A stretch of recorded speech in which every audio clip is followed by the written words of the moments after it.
Well, hello everyone. Hope you had a great weekend. Welcome to the Shifts and Pucks and Newspack for the Monday, February 7th. Of course, you can follow us on Twitter at Shifts and Pucks. We are live, facebook.com Shifts and Pucks. Facebook.com Shifts and Pucks. You can subscribe on YouTube, Shifts and Pucks, Twitch, Shifts and Pucks, and wherever you get your podcasts. This is our Newspack for Monday, February 7th. We are live tonight, 6:30 Pacific, 7:30 Mountain, talking Canucks. We're going to look at the good and the bad of the season. We'll also touch on the women's hockey game, Canada and the U.S. We'll touch on that game tonight. That's a big game for women's hockey. Those two dynamic teams and those dynamic players on there. We'll also touch on some of the stuff going on, including Jack Eichel in a non-contact jersey as well. So join us tonight, or just listen whenever you have time to do that. Uh, and we'll start with the 3 stars of the week. And first, as that's always a Monday tradition, Claude Giroux is the first star of the week. Of course, Giroux, a possible name that we could be seeing in the trade deadline conversation. He, of course, this also he had 4 goals in 2 games. He scored a pair of goals in the All-Star tournament for the Metropolitan Division. He is the 6th oldest player to be named NHL All-Star MVP. And so he's been named the first star, 15 seasons in the NHL, 10 as a captain with the Philadelphia Flyers. And so Claude Giroux being first star this week. Second star, Mitch Marner from the Toronto Maple Leafs. He was 3 goals, 4 assists, and 7 points in 2 games for the Leafs. The Leafs are on a 5-game winning streak. We'll touch on that in a moment here. He helped the Leafs rally from a 2-goal third period deficit on the 31st against the New Jersey Devils. And he registered a 4-point performance on February 1st against the New Jersey Devils in a 7-1 triumph. So Mitch Marner, the second star. Former Leaf Mason Marchment is the third star. He had 6 points in 2 appearances as the Florida Panthers are now first place overall. He became the first NHL player to record a 6-point game in an 8-4 win over the Columbus Blue Jackets. First NHL in 21-22, by the way, to record a 6-point game. It's been done before. He has collected 8 goals, 15 assists, and 23 points in 22 games this season. So the stars this week: Claude Giroux, Mason Marchment, third star. Sorry, Mitch Marner, second star. Mason Marchment, third star of the week. And to touch on, we have a couple games going on in the NHL tonight. Just 2 as we are back to regular action here after the All-Star break. The first one is they're both at 4 o'clock Pacific, 7 o'clock Mountain, 7 o'clock, 4 o'clock Pacific, 7 o'clock Eastern time. And it is the Carolina Hurricanes in Toronto to take on the Maple Leafs. As mentioned, the Leafs have a 5-game winning streak and are sitting in third place in the Atlantic Division, 5 points behind the Tampa Bay Lightning.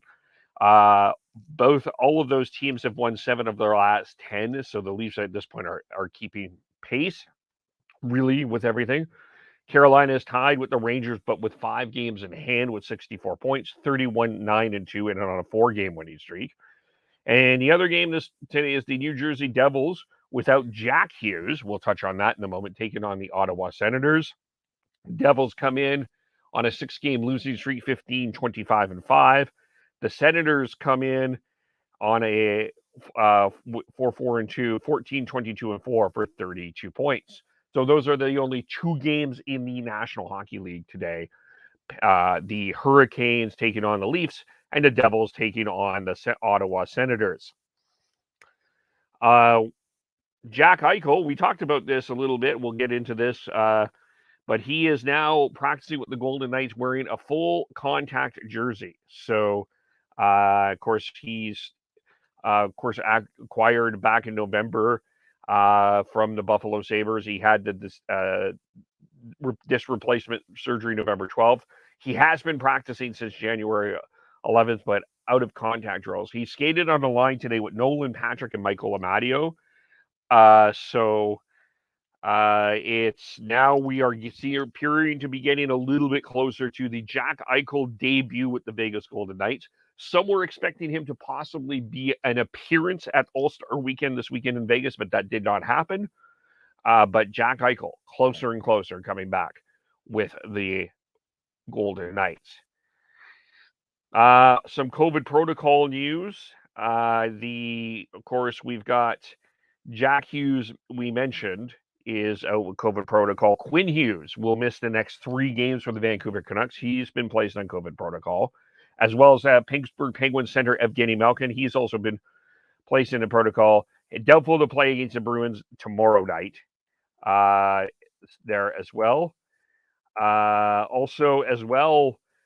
The Jets have placed Pierre-Luc Dubois, Austin Poganski, and defenseman Neil Pionk in COVID protocol. And by the way, the taxi squad is now no longer after the All-Star break that was changing. So the taxi squad no longer there as well. And in terms of the Carolina Hurricanes, Teuvo Teravainen will be a game time decision tonight against the Maple Leafs.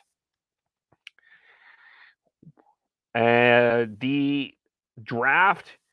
And Gary Bettman did speak this weekend. Another thing we'll probably touch on a little bit more on the podcast, but very concerning about the restrictions. And there's a possibility that the NHL draft in some games in Canada may be moved if the restrictions aren't lifted.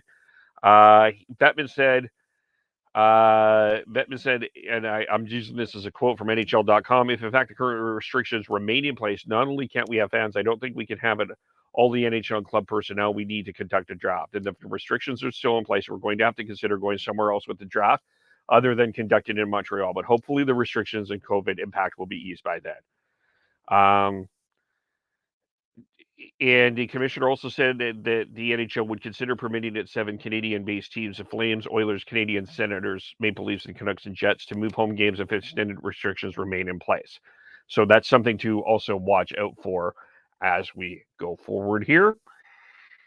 And the Winter Classic will be at Fenway Park with the Boston Bruins, an unnamed opponent there.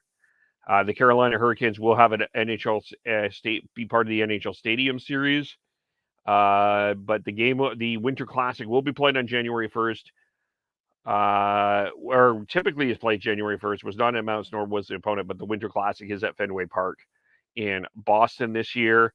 The Carolina Hurricanes will get a Stadium Series game, outdoor game as well. That's also coming out. And the NHL is also eyeing a World Cup of Hockey for possibly before 2026. The NHL and NHLPA met last week, of course, with the news, of course, not going to the Olympics this weekend or this time around. Men's hockey, by the way, starting on the 9th. They are looking for other ways. If they do it, they need. Bill Daly said they do need to get it done very quickly. So that was another thing to come out of All-Star Weekend as well. And to just final NHL note here before we go into the Olympics and WHL, the Chicago Blackhawks fired their AHL trainer for sexual harassment. DJ Jones was fired. He was in his 16th season with Rockford, 14th with the Blackhawks organization. The Blackhawks said in a statement, under our new leadership, we have made it crystal clear that nothing is more important than the safety and well-being of our players and employees, and that there is a zero tolerance policy for any violation of our standards and conduct in our organization. We have done a lot of work to ensure an environment where employees are encouraged to feel safe coming forward, even if it is about wrongdoing that occurred in the past. So it goes on to say, recently when allegations of sexual harassment in 2014 by DJ Jones, the head athletic trainer of the Rockford Ice Dogs, were reported on October 27, 2021. We adhered to our new protocols and procedures, suspended Mr. Jones, conducted an in-depth investigation over 5 days, and following the conclusive results, terminated Mr. Jones on November 3rd, 2021. So to go on to the women's Olympic hockey tournament, we have a big game tonight. It is Canada and the U.S. That is going at it tonight. We'll touch on the games yesterday. The Czech Republic beat China 3-1. Canada, that's February 2nd. Let's move that forward here and head into the China beat Germany, or China beat Japan 2-1. The United States beat Switzerland 8-0. Canada beat the Russian Olympic Committee 6-1. That had a lot of that had some discussion around it because the Russian Olympic Committee did not reveal their COVID tests. It ended up the game was played with all players on ice wearing masks, and it also impacted as well a Canadian player here, and we'll just touch on that. We had an update from Devin Haru on Emily Clark. She produced an inconclusive test result prior to the ROC game. Hockey Canada says health and safety of both teams, players, and coaches, staff type priority. Clark left the arena to isolate and await an additional COVID test. So we'll see what happens about that tonight. But the Canadians and the Americans are playing tonight. As we go on here, the United States beat Switzerland 8-0.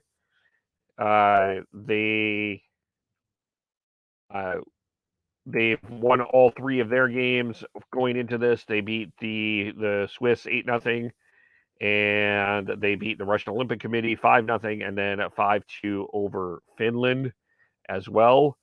And so they come out of that one 8-0 with that. And the Canadians, of course, they beat the Russian Olympic Committee 6-0 6-1, sorry. As that is was their game. Sarah Nurse, Sarah Fillier scored. Jamie Lee Rattray, Aaron Ambrose as well scored. And Rebecca Johnson and Marie-Philippe Palan rounded out the scoring as the Canadians continue to dominate. So a big game, 8-10 Pacific, 9-10 Mountain. The Canadians and the Americans, that should be a great hockey game with a lot of great players on the ice there. And just to touch on some of the other games that are going on with the women, of course, we have Denmark defeated the Czechs 3-2. Sweden beat China 2-1 earlier today, as well as Switzerland defeated Finland 3-2. And so that's what's going on there. WHL news. The player of the week is Connor Bedard. He scored an unbelievable goal in Calgary that went viral. But 3 games, 4 goals, 3 assists, 7 points. And for the Please Name Player of the Week, Goalie of the Week, Cohen McInnes from the Everett Silvertips, 1 game at a shutout. And as well, the Top Prospects game, the 2022 Kubota CHL NHL Top Prospects game will be held on March 23rd. That will be in Kitchener, Ontario. That has been announced as well. So that is the news, again, for Monday, February the 7th. Follow us all individually. Sean Beardy Connect 03, Tyler TNOB Ali, Christian Schneids SCHNEIDZ, Devin Gordhow 09, I am KEVOLE, Shifts and Pucks on Twitter, Facebook, YouTube, and Twitch, as well as subscribe wherever you get your audio by typing in that Shifts and Pucks. Give us a like, give us a share, give us a subscribe, and we would really appreciate it. Thanks, everyone, for listening and watching, and we will talk to you all very soon. Bye for now.